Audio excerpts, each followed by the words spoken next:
Well, hello again. Welcome to our reading of the Greek New Testament. We're reading the first epistle to the Thessalonians, chapter 5, and up to verse 12. So this is the last part of the letter, and in this section we have the final exhortations and greetings of Paul to the Thessalonians. Erotomen dehumas adelphoi, edenai tous kopiontas en humin, kai pro istamenus humon en curio kai nuthetuntas humas, kai heges thai autus huper ek perissu, en agape diatonergon auton. And we ask you, brethren. Adenai means to know, probably here more in the sense of to recognise, I would think here. So to recognise those labouring, this is from kopiao.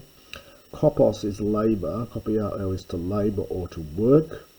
So those labouring among you, one of the many uses of en, kai proistamenus, and those set in authority, from prohistemi, or perhaps prohistemi, to be an authority over, literally to stand before, in front of. So those being in authority over you, en curio, in the Lord, and again we have without the article here, generally referring to God, and those nuthetuntes humas, those advising you.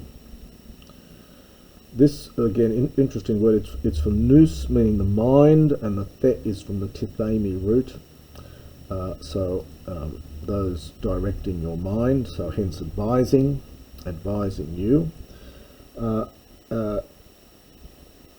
And again, after this we ask you, kai heges thai, autus huperek perusu. So the use here, it means, the whole expression means something like to regard. Hegeomai has a range of meanings. It can mean to lead, it can mean to think, and it can mean, often in the New Testament, to mean to regard. So regard them, and Paul loves to use these adverbs or adjectives with huper in front, super. So regard them most highly. It's literally most excessively. So give to them excessive regard, if you will, in love, on account of their work. Renuete en hiautois. This is an imperative here. Maintain peace among yourselves. Parakalumen dehumas adelphoi nutheteti tus atactus paramuthes tus oligopsuchus. And I'll just have to stop there because it changes page. We beseech, or we exhort you, brothers. Again, we get a range of imperatives here. So here we get nuthetio again, that we saw before. So nutheteo is an epsilon contract verb. Advise those who are atactus. Well, undisciplined, or it's literally disorderly. It's a classical word, often used of soldiers not being disciplined. It comes from as an alpha privative. The tact is from tasso, which means to arrange. So disarranged people, hence disorderly, undisciplined. Paramuthes, encourage the oligopsuchus. Only here in the New Testament, I think, this word, but it is a Septuagint word. It means the faint-hearted, those with little psyche, those whose heart is little. So encourage the faint-hearted. Antikesthē tone asthenon. So it's support, it's anti plus echo to hold up. So support, and it takes a partitive genitive here. So support the weak. Macrothumeite pros pantas. be long-suffering, I think is what it is here, with regard to all. Horati me tis kakon anti kaku tini apodo, alapan toti to agathon diokati kai es elelus kai es pantas.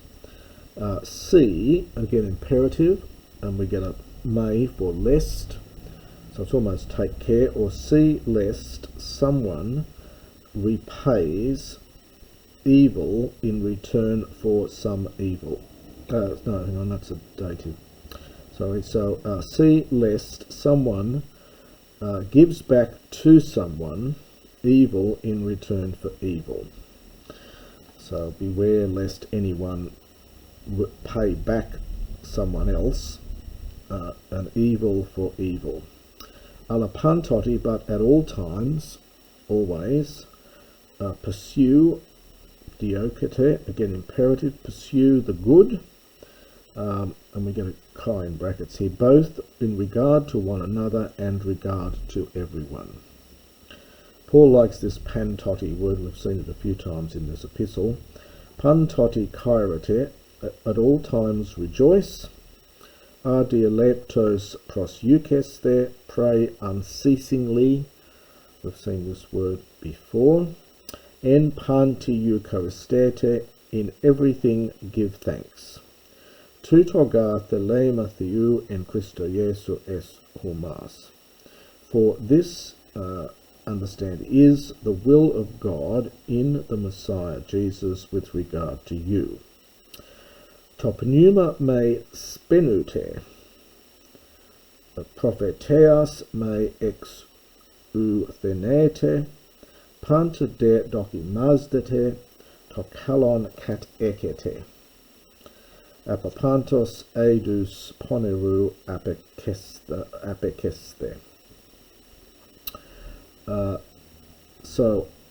Do not, now this is from, there was an old verb spenumi, another one of these me verbs, which has been regularized into spenuo. It means to quench. And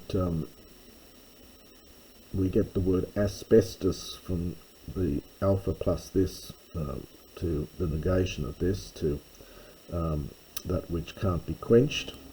So spenuo is the verb here. So do not quench the spirit. It's used of putting out a light. And do not this is from exuthenio. The uth here is connected with ude, nothing. So do not despise, do not regard as nothing, literally. Do not despise prophetia. This is prophetic utterances. But dokimazdete, again all these imperatives, test, from dokimazdo, to put to the test. So test everything. And katekete, hold to that which is good. And apekeste, from apeko, again to keep your distance from each. Adus is a genitive here from eidos, meaning third declension noun, meaning form. We get our word idea, in fact, from this one. An eidos, of course, the Ade were the famous forms of Plato, but here it's just a form in the sense of image or something. So keep away from every form, poneru, of wickedness. Autos de hotheos te sirenes, hagiastai humas holotales, kai holokleron humon topneuma kai hepsuke tosoma amemptos in te parousia tu kuriu hemon Jesu Christu terethei. Now we get an optative here of wish. This is from hagiasdo, but the ending here is actually an optative. So may God himself, may the God himself, the God of peace, so may he himself, the God of peace, may he sanctify, from hagiasdo, may he sanctify humas you, Holoteles, I think this is only here in the New Testament. It's wholly complete. It's from holos, whole, and that telos, a complete idea. So complete, may he sanctify you, all of you, wholly or completely or perfectly. And it's actually an adjective, agreeing with humas.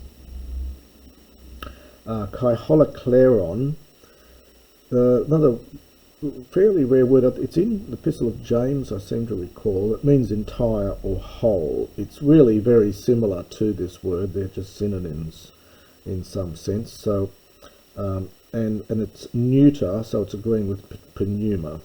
So may he sanctify your spirit complete or entire. Kai. Now the main verb for this is all the way down here. We get another optative. This is an aorist passive optative from terio. So may, and it's a third person singular, agreeing with psuche up here. So may you, and with soma of course, and may your soul and body, may they be kept. Now it's singular because it's just agreeing with psuche. May they be kept amemptos blameless in the coming of our Lord Jesus the Messiah. Pistos hokalon humas hos kai poiesa. The calling you, understand pistos is faithful, who also poiese, future from poia, will perform this, will do this. Adelphoi, pros euchati, kai in brackets peri hemon. Brothers, pray also regarding us. As spasas theretus adelphus pantas en philemati hagio. Greet all the brethren, another instrumental use of en, so with a hagio, with a holy kiss from philema. Phileo in earlier Greek, and does occasionally in the New Testament have the meaning of kiss, and the abstract, the noun from that is philema, third declension. So with a holy kiss. En orchizdo humas ton kurion, anagnothenai ten epistolene passin tois adelphois. Well, this is a very strong word. It means to solemnly entreat, to put you under an orkos, an oath.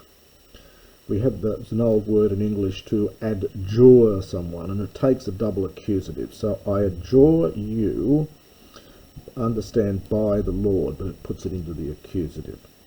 In other words, I call an oath upon you with God as the witness, is really probably the origins of it. So I adjure you by the Lord, I solemnly entreat you by the Lord for this, the letter, that's the one he's writing, anagnostheni, this is the aorist passive infinitive, to be read, from anaginosko. So I adjure you by the Lord for this letter to be read to all the brethren.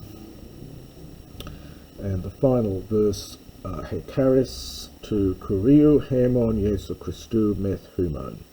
And the grace of our Lord Jesus the Messiah, understand, be with you. And that is the end of 1 Thessalonians.